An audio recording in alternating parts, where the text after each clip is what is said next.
অনুষ্ঠানের প্রধান আকর্ষণ প্রধান অতিথি আরাফাত রহমান কোকোর স্মরণে আন্তঃ ফুটবল টুর্নামেন্ট অনুষ্ঠিত। রূপগঞ্জ নারায়ণগঞ্জ প্রতিনিধি। নারায়ণগঞ্জের রূপগঞ্জে মরহুম আরাফাত রহমান কোকোর স্মরণে আন্তঃ ফুটবল টুর্নামেন্ট 2025 অনুষ্ঠিত হয়েছে। আজ বিকেলে পূর্বাচল নতুন শহর সুলপিনা ভুঁইয়া বাড়ি ব্রিজ 7 নং সেক্টর খেলার মাঠে ফাইনাল ম্যাচের আয়োজন করা হয়।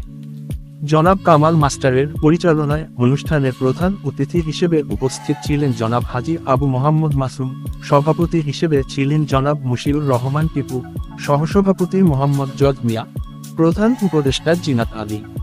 খেলায় অংশগ্রহণ করে শিমুলিয়া স্পোর্টিং ক্লাব এবং সুলপিনা স্পোর্টিং ক্লাব।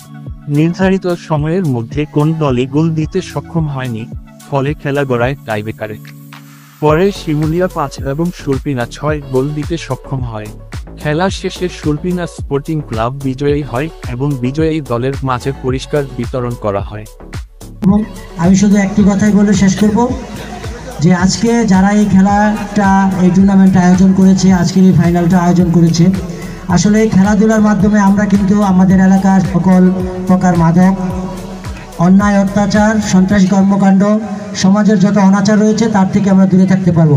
আমি অবশ্যই আশা করি এই ধরনের খেলা আপনারা যারা যুবক এবং ছাত্র সমাজ রয়েছেন আরও বেশি বেশি আয়োজন করবেন।